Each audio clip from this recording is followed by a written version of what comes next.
Hi, this is Cousin Russ, another of my series of office hours, and going to continue the discussion that I've been having for the past couple of days.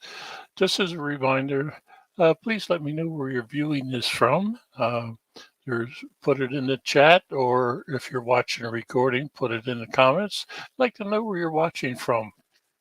Also, like to know if you are a user of the Family Tree Maker program. And if you have any questions, just leave them there. But I do want to point out that I have put in the office hours playlist description some details about how you can join or uh, where you can ask a question and I will answer.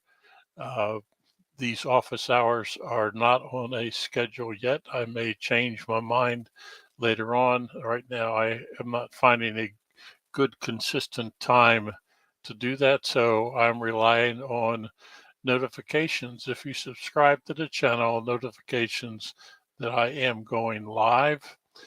And finally, I do have a blog, ftmuser.blogspot.com.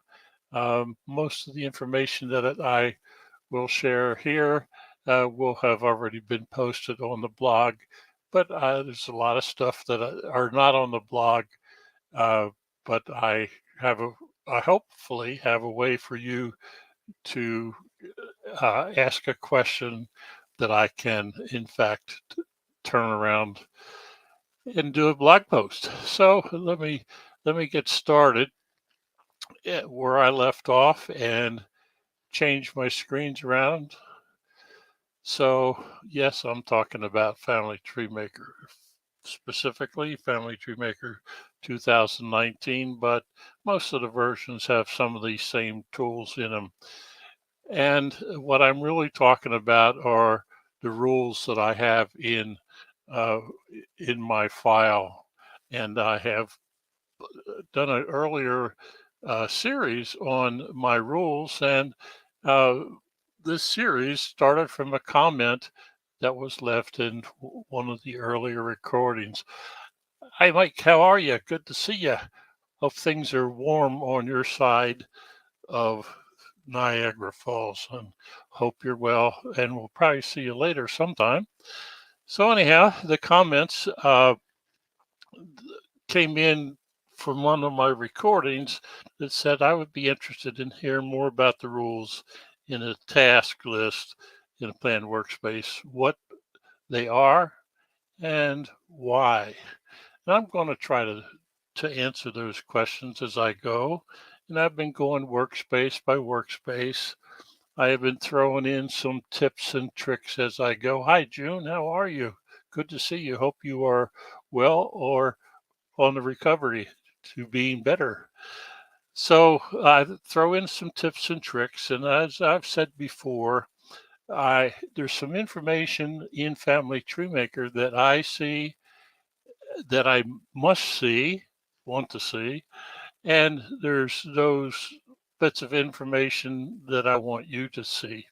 And I have talked about that in the past and will continue to talk about that.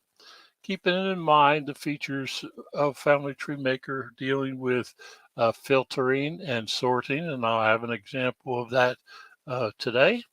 And these are my family file rules. Yes, I'm sure that is true, June, and keep us posted.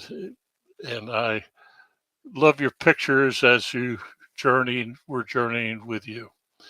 So the workspaces that I want to talk about for those that are not necessarily familiar with Family Tree Maker, but there's a planned workspace, and I spent one of my first of these short subject videos on the planned workspace and the rules and how I use the planned workspace. The next workspace is the people workspace. That's where I spend all of my time with data entry. The Places workspace, what's most important to me about the Places workspace is the map feature. And there's a way, the rules that I talked about in that workspace gives an example of how I want the workspace to work for me. Uh, and it's I think I have a couple examples in the recording to talk about that. The next workspace is the media workspace. That's where all the images and records are. And last time I think I talked about the sources workspace. That's where the hard work for creating sources and citations is in that workspace. Today I'm going to talk about the Publish Workspace. Publish Workspace is output. I've got all this data in my database. Now, what do I do with it? So that is the Publish Workspace, and I'll talk about that in a minute. And I will talk about the web search workspace, which will be the next one that I do. And I have some routine reports that I have to help. If I got all these rules, I have to have some way to make sure I'm keeping up with the rules that I have created. So we're talking about the plan workspace. If you're not familiar with Family Tree Maker or you're new to it, this is what the plan workspace looks like. It's a lot of good stuff, but what's really nice is the collection is down the left-hand panel. It's just giving the publication type that you want, charts or reports or books. So that is what is listed down the left-hand panel. And in the center is an example of what those charts or reports will look like. Hi, Shy Guy. How are you, Bill? Good to see you, sir. Appreciate you stopping by. So in the center I have charts highlighted, and these are the charts that are available. And you can select the chart, and there's an example, and then you can create the chart on the right-hand side. And I'll talk about that here in a minute. So what are my rules? I gotta have some rules, I think. Let me get my cursor back, and here are my rules. The first rule is that all of my reports or charts are going to be dated, and they're going to have page numbers. Now, I may not physically print that report. I may create a PDF file.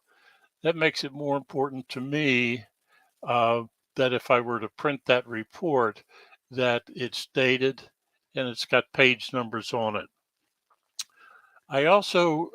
There's also a feature where you can save reports, and that report may contain filters, and I'll give you an example of that. And in Family Tree Maker 2017, that those filters had to be manually refreshed. In 2019, they're dynamic filters, and I'll touch on that in about a second when I talk about the filters. I talked about this feature earlier, and that is the data error report. I want to know who's got an error in my data that I may not readily see. The data report will help me do that, but I have an exception, and that is I do not include missing birth dates nor marriage dates at this point in time. And I'll talk about that in a little more detail, but the important thing here is that the data report is included. I want to make sure that the only way to resolve most of the data errors is when you're working on that profile and you have a new record. That new record may be the answer or give you a clue of what's wrong that came up in that data error report. And yes, I will have an example of that. The other report that's important to me is undocumented fact report. I want to know who all does not have who has a fact that I don't have a citation. So I run that frequently. I want to make sure that I have all facts with a citation. Okay, so those are my 5 um, rules in the Publish Workspace. Now, how do I get there? Let me just make this note that I'm not going to be creating a lot of reports and uh, charts for this presentation. I've done that earlier and we'll do it later. What I am talking about is the rules that I have within this workspace. So let me get started with that first thing. It says all reports will be dated and with page numbers. In the Publish Workspace, in the right-hand column at the top will be the icon that's in that circle, and the left side of that custom report options will be an item that says items to include. Not all reports or charts will have that option of items to include because of the what the report or chart is, but for the most part, that option is there in the upper left. One other comment that of all of the workspaces in Family Tree Maker and all the messages and the menu items, this is the only place where there may be some differences between the PC version and the Mac version. I don't have an example in this presentation, but there are a couple slight differences in uh, where the items are. The options are the same. They're just presented to us a little different. I may do a comparison between the Mac and the PC because I have both in a future video. So the items to include is that first option. The next option is the fonts. The third one is headers and footers, and I'll come back to the minute. The page layout is the next icon across. Saved preferred settings. Just a second on that one. If I get a report that I want to run a lot, I don't want to save it. I just want it to be there when I want it. I can generate it and then save the preferred settings. For an example, if I have a custom report and I have included a header and footer, I have those options turned on. I can save that setting as the preferred setting as different from the default, which would be no header and footer option. So when I initially run the report, it will not have a header and footer. When I turn the header and footer on, I will then save that setting as preferred settings. The next option is similar, where I can save a report and then bring it back in, and I will demonstrate both of those in a minute. Use save reporting settings and save a report. So if I create a report and I want to use it again, and I have an example of that I will talk about in a minute. Let's hit on that first item of header and footer and who to include. That little light switch is the header and footer option. That brings up the window that's on the left that says show report title, include the page number, include the date, the print date. Those I do all of the time. And I see that I have another viewer. And if you would just leave a chat message to let me know where you're watching from, and if you are a user of the Family Tree Maker program. Not a lot of detail unless you want to. If you have questions as I go, please do that as well. But let me know where you're watching from. Okay, back to what I was talking about. So that is the header and footer where I turn it on. And as I mentioned a minute ago, I would then save that setting for that report. The next piece of that title says who to include. And that is this box right here. Be careful because the default settings may not give you the list of people who you want. Make sure you have exactly who you want. For an example, most of the reports that I save, I include all individuals, or using the filter feature, selected individuals. And yes, I will give an example of that.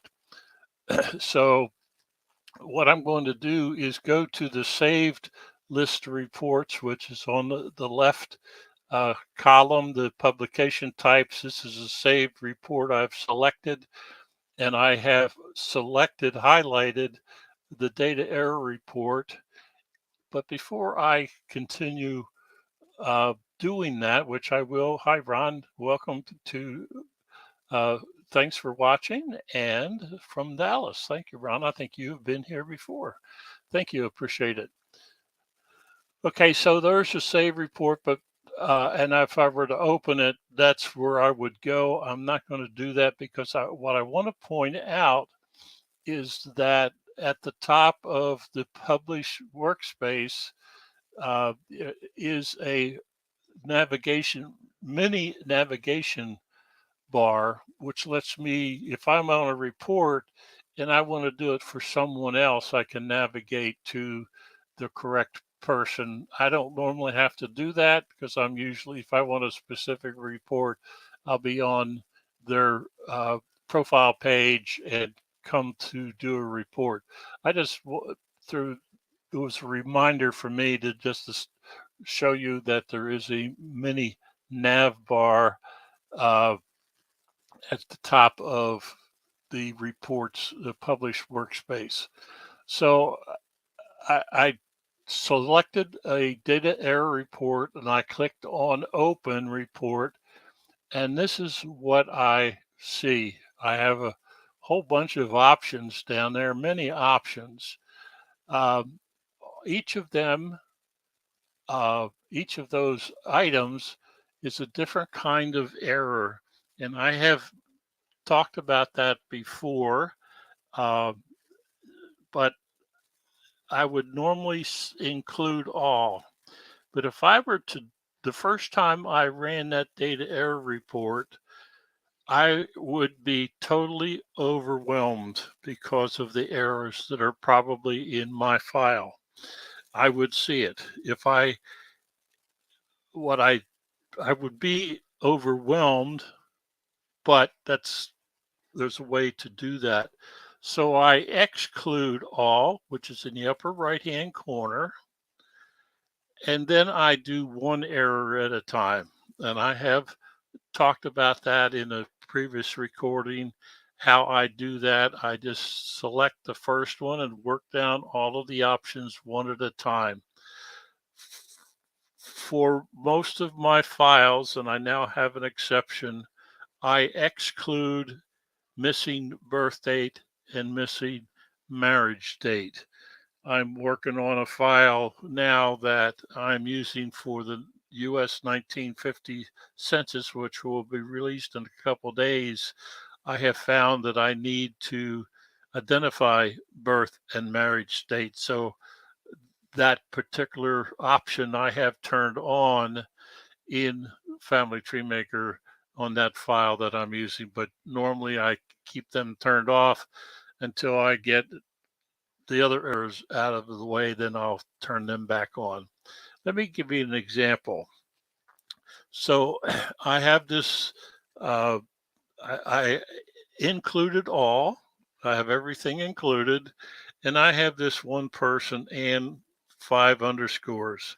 Now, I have talked about her before in one of the earlier presentations. And the error message says this individual has the same last name as his or her spouse, William. And that is true. but that's the first option, first error that I see for her. The next one is a possible duplicate event called name, and that is a fact in Family Tree Maker. I have another error, possible duplicate event death. That report is 146 pages of errors. As I said a minute ago, that is overwhelming, at least to me. Yes, there's errors in my data, and I accept that, but 146 errors, I'm overwhelmed. Now, what I understood in playing around with this report is what I need to do is to include only preferred facts. And I'll show you an example of that in a minute. But when I do that, she's not on the list, and my list of errors is down to 18 pages. I can deal with 18 pages of errors. Now, I mentioned earlier in one of the earlier recordings that I run the data error report frequently. I want to make sure I know everybody who has a data error. The only way to resolve many of those data errors is to find a record that resolves the problem, that gives me information to resolve the problem.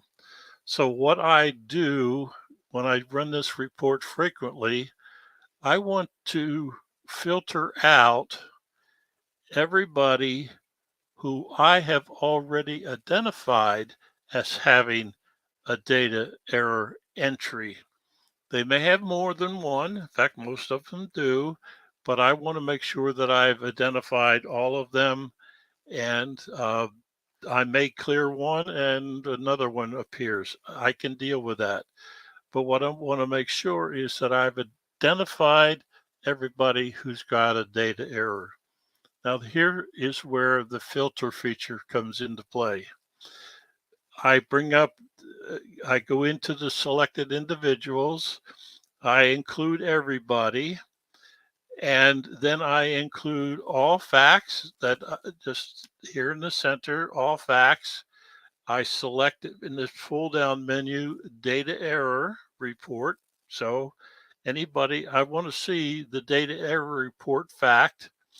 And then the bottom arrow says any data. So anyone who has a data error report, I am going to exclude. So there's 12,000 people in the left-hand panel, 12,000 people in my database. I have included everybody, put everybody over here, and I have 12,000. And then when I do this exclude, everyone who's got a data error report, I am down to hopefully 0, but in this case, I still had 1. There's 1 who's got a data error report that I have not identified in my database. The beauty here is that I can edit that information from the screen by double clicking on the name. So I can edit from here, and there is the exclude individuals that I just showed you. I excluded everybody who's got a data error report. And in this example of Catherine Elizabeth, this person has a web link that contains no data. I can edit that from this screen, and I can fix the problem. I know how to fix that problem. I'm not going into that. My point is you can edit from this screen. I don't normally attack my data error report from here. I normally do it from a person's, the people workspace person view, but I'm going to start from a different place, and that is the plan workspace. I have filtered in the data error report. That's the only category that I want. So there's a 902 data error report errors that I have in my database, but I'm going to demonstrate one of them here. The residence date occurred before the individual's birth date. I probably might not see that in my database when I'm looking at their screen. The data error report will help me with that. I certainly will not be able to see easily that the birth date occurred after his mother had died, nor would I see quickly that the birth date occurred after his mother was 60, or it would occur more than a year after his father had died, nor would I have seen the birth date occurred after his father was 80. I probably would not see that except for this report. Now, this is the People Workspace for that same gentleman. You see my data error report facts that I have here, and you see there is the task list that I just showed you in the previous screen. But I'm working on this person. I saw those messages. There's got to be something that I did wrong, I think. If I look at the birth date is about 1955. And that's what I talked about, that I use the birth dates and about. Now, if I look down at the residence fact, that residence fact came from an 1860 census record. I may, but I doubt it, seen that problem without the data error report. But I'm glad I ran it because this is an easy fix. The easy fix is, well, look at the record that I had. There's a citation on both of those. It came from the 1860 census, so probably his birth date was really 1855 and not 1955. So it was my data entry that caused this problem. I can fix that. So down at the bottom are those to-do lists that I can resolve, and each one of those I add to the end of the task resolved, that it, in all caps, resolved data entry. So that's how I handle. I don't delete that error. I just mark it as resolved. I mark it low priority and complete. The other thing that I will do at this point in time, once I have changed that birth date, I will delete those 5 facts and then run the data error report again. When I rerun the data error report, after each one of those should not reappear. So that is the Publish Workspace and the rules that I have for it. How to do all of that stuff I've talked about in other blog posts. And if there's some information that I need to restate, I can just make a comment and I will see it and do another recording. Just a reminder, if you're watching it after the live broadcast, let me know where you're viewing from. Let me know if you are a user of the Family Tree Maker program. And also in the playlist, the office hours playlist, I have a lot of information about how to ask any questions or what my plan is going forward. I do not have a scheduled event that I'm sticking to a schedule yet. I'm not sure what that will be. I am relying on the YouTube going live as the notification to you that I am in fact going live on YouTube. And finally, I have a blog that is ftmuser.blogspot.com.